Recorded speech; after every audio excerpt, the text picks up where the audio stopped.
నేను వెళ్ళొస్తాను. బాబు రా, బాబు రామ్మా.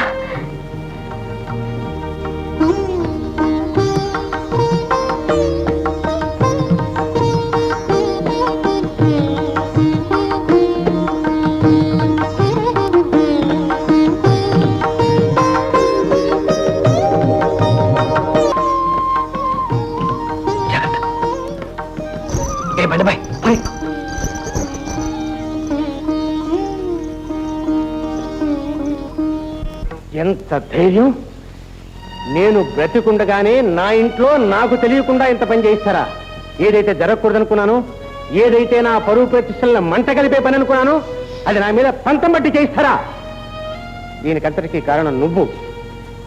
కోరినంత ఐశ్వర్యం ఉందన్నావు. ఇప్పుడు అడుగుతున్నాను, నీకు అసలు ఆస్తి ఉందా, అంతస్తుందా, గుణం ఉందా, కులం ఉందా? అన్నీ ఉన్నాయి. మనిషిని మనిషిగా చూసే మనసే గుణం, మమకారమే కులం, మానవత్వమే వంశం, అనురాగం ఆప్యాయతే ఆస్తి. ఇటువంటి అష్ట ఐశ్వర్యాల్లో పుట్టి పెరిగాను నేను. కానీ మీరు అంతులేని ఆశే మీ ఆస్తి, హృదయం లేని డబ్బే మీ అంతస్తు. కన్నబిడ్డ పశువు కుంకుమలకు దూరమై కుమిలిపోతుంటే మీ తలరాతనే మూలలో కూర్చోబెట్టడం మీ వంశ ప్రతిష్ట. నేను అబద్ధాలు ఆడలేదు మావగారు. మీ దురాశే మిమ్మల్ని అలా ఊహించుకునేలా చేసింది. నా మాటలకు అర్థం మీకు తగ్గట్టుగా మీరే అర్థం చేసుకున్నారు. మిమ్మల్ని మీరే వంచుకున్నారు. ఇంటి మహాలక్ష్మి మీద చేసుకుంటారా? అన్నా, నువ్వేం చేసావో తెలుసా? నువ్వు ఇప్పుడు కొట్టిన అమ్మలు కాదు నాన్న, ఈ ఇంటి గౌరవాన్ని. ఇంతకాలం నువ్వేం చేసినా ఊరుకున్నాం. నా కన్నతల మీద చేసుకుంటే మాత్రం. బాబు, ఇంత ఆయన అనురాగంతో పాటు ఆవేశాన్ని కూడా పంచుకోగలిగిన ఆడదే అర్థంగి. ఆయన కొట్టినా తిట్టినా అడిగే అధికారం నీకు లేదు. ముందు ఆయనకి ఇల్లాలిని, ఆ తర్వాతే నీకు తల్లినయ్యాను. ఆయన ఏమైనా అన్నావంటే నేను సహించలేను. వెళ్ళు. విన్నావా నాన్న? ఈ చల్లని నీళ్ళలో ఇంతకాలం నీ మూఢాచారాన్ని పెంచావు. ఇప్పటికైనా అర్థం చేసుకో. ప్రతి రాక్షసుడి భార్య ఒక దేవత నాన్న, దేవత. అవునరా, అవును. నేను రాక్షసుణ్ణి, మీరంతా గొప్పవాళ్ళు, చాలా ఉత్తములు. ఈ ఆస్తి ఐశ్వర్యం అంతా నేను పోయేటప్పుడు నా నెత్తిని కట్టు పోదామని. అవునే, తల్లి కొడుకు కూతురు కోడలు అందరూ ఒకటైపోయారు. నేను ఒక్కడిగా ఒంటరిగా మిగిలిపోయాను. సరే కానివ్వండి, నా కాని వాళ్ళెవరో నాకు అక్కర్లేదు. మీరందరూ కట్టగట్టుకుని ఏ గంగైనా దూకండి, చావండి.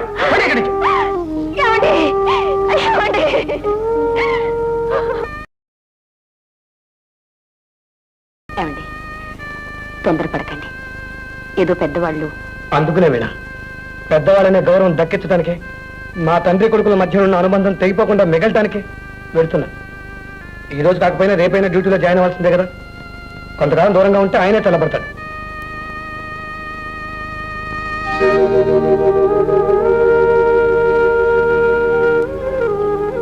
ఇప్పుడు ఫోటో మాత్రమే తీసుకెళ్తున్నాను. త్వరలో వచ్చి నిన్ను తీసుకెళ్తాను. ఏమిటి పిచ్చితనం? నా వేణెప్పుడు అపశృతి పలకూడదు.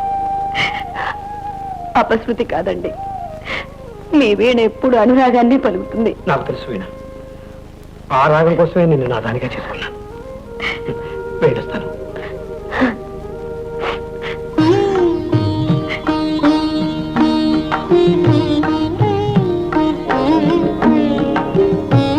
బాబు మురళి, నిన్ను విడిచి వెళ్ళలేదమ్మా. త్వరలోనే మళ్ళీ వస్తాను.